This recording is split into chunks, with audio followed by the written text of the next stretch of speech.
Indonesia memasuki periode aging population. BPS mencatat proporsi penduduk lansia sebesar 10,7% pada tahun 2020. Dan di tahun 2045 diperkirakan 1 dari 5 penduduk adalah lansia. Jumlah lansia yang besar ini dapat menjadi peluang atau tantangan bagi masa depan Indonesia, baik secara ekonomi maupun sosial. Usia harapan hidup atau UHH Indonesia tahun 2019 mencapai 71,9 tahun. Namun, usia harapan hidup sehat pada tahun yang sama secara rata adalah 62,8 tahun, yang artinya terdapat 9,1 tahun yang hilang karena kualitas hidup yang buruk akibat menderita penyakit dan disabilitas.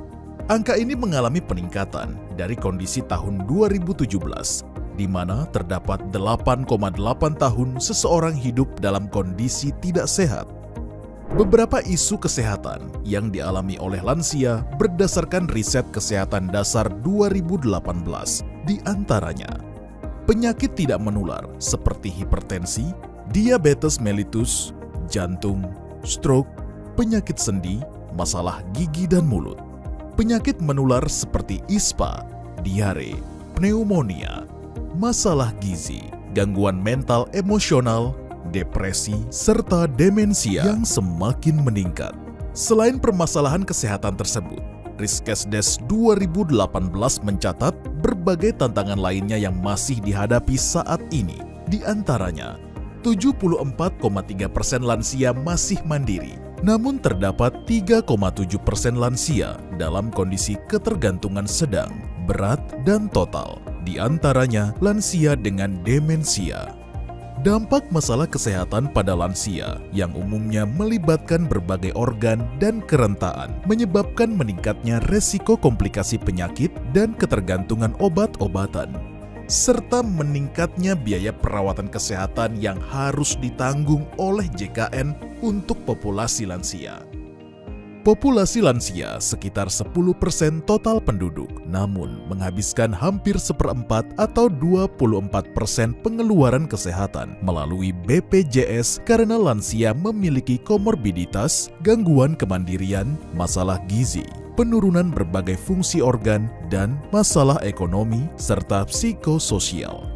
Hal ini menunjukkan bahwa lansia membutuhkan biaya perawatan kesehatan yang cukup besar sesuai dengan kondisi kesehatannya. Kebijakan kelanjut usiaan telah didukung berbagai regulasi, baik di tingkat global maupun nasional. Pengembangan program kesehatan lansia bertujuan untuk meningkatkan akses dan kualitas layanan kesehatan bagi lansia, baik di fasilitas pelayanan kesehatan primer dan rujukan termasuk perawatan jangka panjang. Begitupun pemberdayaan potensi lansia di masyarakat perlu terus dilakukan khususnya bagi lansia yang mandiri, sehingga dapat lebih diberdayakan dalam mempertahankan kemandiriannya dan dapat berkontribusi pada komunitas dan lingkungannya. Populasi lansia yang makin meningkat setiap tahunnya diharapkan dapat menjadi potensi, bukannya menjadi beban. Oleh karena itu, pentingnya mempersiapkan masa tua yang sehat sejak dari muda dan melakukan pemeriksaan kesehatan lansia minimal 1 tahun sekali agar masa tua bisa produktif. Dalam mempersiapkan lansia yang sehat membutuhkan dukungan dari segala pihak, baik keluarga, lintas program, maupun lintas sektor, swasta, komunitas, dan masyarakat. Investasi kesehatan bagi lansia akan mengurangi beban pengeluaran bagi kesehatan. Dengan mempersiapkan lansia yang sehat, maka aging population bukanlah masalah. Mari kita sama-sama berkolaborasi untuk menciptakan lansia Indonesia yang sehat, mandiri, aktif, dan produktif.